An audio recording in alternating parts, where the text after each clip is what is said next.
Welcome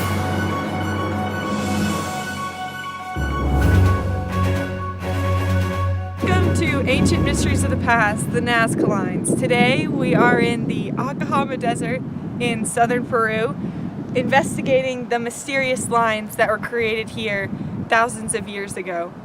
Some think that they are roadways, or that they were used to contact aliens. We don't know yet. Stay tuned to find out. The Nazca Lines are geoglyphs located in southern Peru and are home to many myths and mysteries. The Nazca people lived from 100 BC to 700 AD and dedicated their time to building these extensive creations. There is no surviving language or written documentation from these peoples, so the interpretation has been left up to the observer. The lines have survived because the Nazca would strip away the top of the ground to reveal lime, which hardened and is resistant to weathering.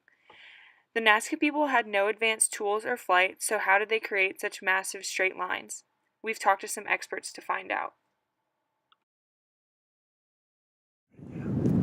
Today we are here with Matt, a local, and he is going to tell us about his interpretation of the lines. So Matt, what do you think about these giant geoglyphs across the desert? I think that these lines were used for religious purposes, rituals, sacrifices perhaps. I don't know of what. Maybe it was of themselves. But you definitely have some meaning. This one right here has it looks like it could be a runway of some sort. I don't know if it was used as a track or maybe it was a boundary of some sort. I'm not really sure. This one right here appears to be a snail shell. I don't know what type of snail. I'm not a snail expert. I'm just a local farmer. All right. This one right here, we have the two X's. Maybe this is where the rituals occurred. And this one looks like some creature saying hey. Yeah, saying how's it going?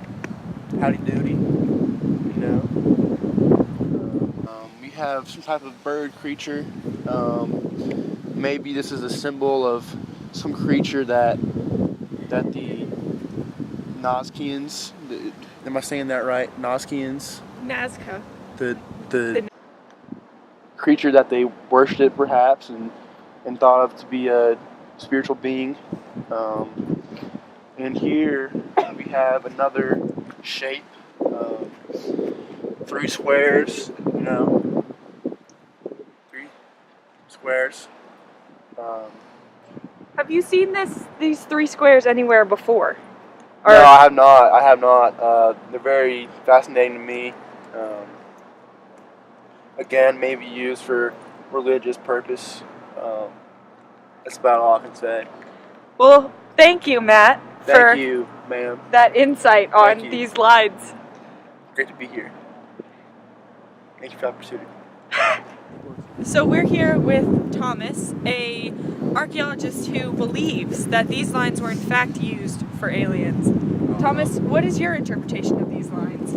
So these lines, alright, so basically no one knows what these lines are made of. The natives, they'll tell you all kinds of stuff, but you can't believe them. There's some over there smoking the ganja.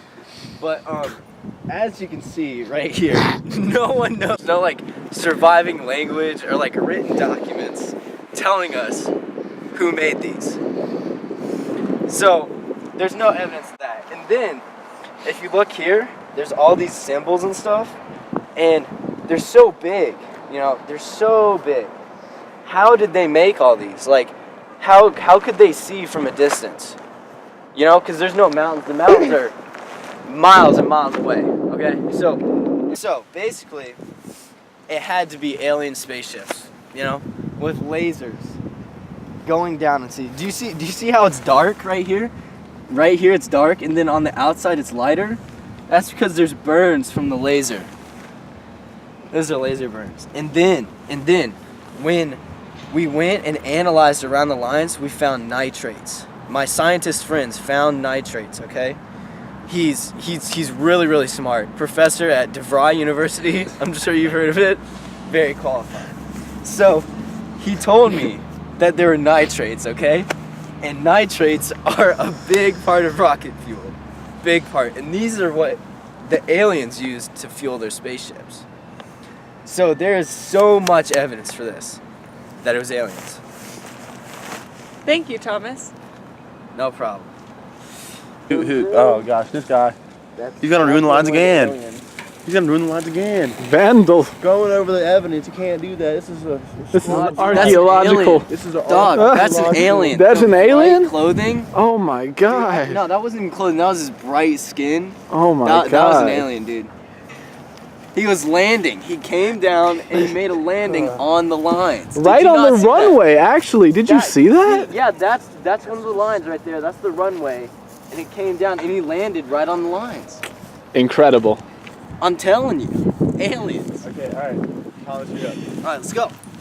Right now, we're on our way to go talk to a real archaeologist about the lines that we just witnessed. Come on.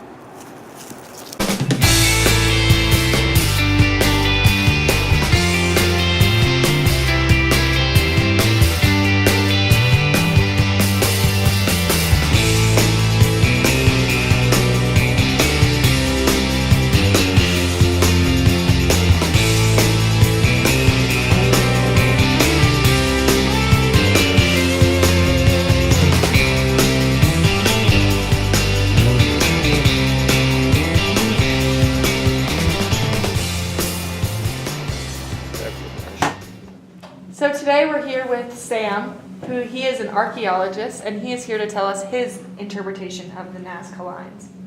Sam, what do you think that they were used for? Well, the Nazca lines were they were created sometime between 100 BC and 700 AD. During this time, we think they were used probably for some sort of religious purposes, possibly pilgrimages of some kind. Lots of people walked on these lines for a long time. We think maybe they probably used them for sacrifices, maybe a little bit, killed some people. However, not all the lines were used just as lines. They actually used them to represent things. Like you can see, for instance, right here.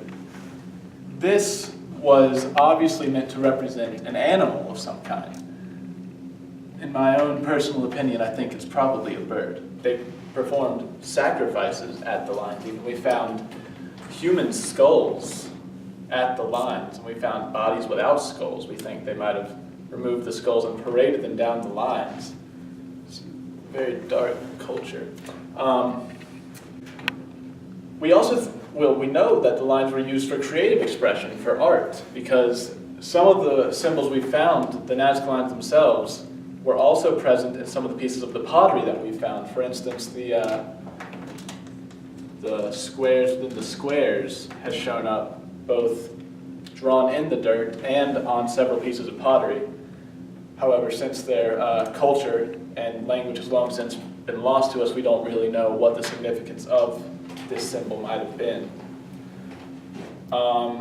Another possible use for the lines was we think they might have used them as borders between some tribes and others, possibly to mark territory. Yes. Thank you, Sam. Anytime. There are many ways we can test these hypotheses. One thing we can do is we can go out and look for artifacts. And in fact, people have done that. And what they found is strikingly similar to what Sam was saying about sacrifices. They have found multiple full human skeletons as well as skulls to point that this was a place of religious gathering and that it was used for sacrificial purposes and was not used to pay homage to extraterrestrials. Something that we haven't found was we cannot confirm that there was any burn marks or anything in the lines in the ground that would have pointed to. Oh gosh. aliens possibly touching down and inhabiting the earth. So what we can gather is that these lines were used for religious purposes, and they were used to please their gods as they were on earth and not please extraterrestrials that came down. Thanks for watching. Tune in next week as we debunk the mystery of Atlantis. That's it. Bye.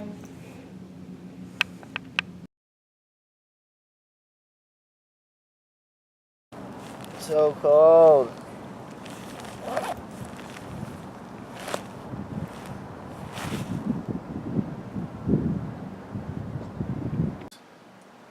No doubt in my mind. That's what I say. No doubt in my mind. The locals supposed to be like, they're like religious things. Are you mad? What? Are you mad?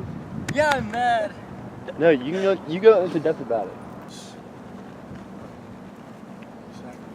I'm just getting one continuous shot, so y'all just go whenever y'all want. I need to stretch. Okay, ready? What you doing, Sam? Oh, you know, just browsing some memes. Learning his lines. Browsing some memes. Like anything Browsing from memes. Student Week. Yeah. Archaeologists love that. Welcome to Mysteries of the Past, Nazca Lines. We're here today in... Thomas, you gotta be quiet. Another recording, my bad. I can't zoom out. This is what I'm going. Stay right there. Go to sleep, Thomas. Just pretend he's not there. All right. Action. Welcome to Ancient Mysteries of the Past, the Nazca Lines. Today we are in the Atacama Desert.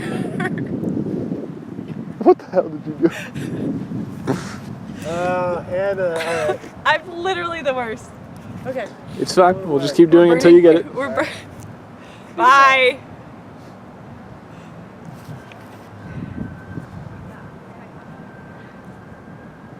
Climb in the dumpster. No. We have some very mischievous kids here, you know, up to no good, undisciplined, smoking away their marijuana. Disappointing. I don't want that in my community. You're using all the memory. And, Here he comes again. Here he comes. Oh, you know, just to App State students smoking pot. We should go arrest them. If this isn't App State, I don't know what is. Okay. All right. So, I will talk to you. I will say, like, today we are here with Matt, a local who lives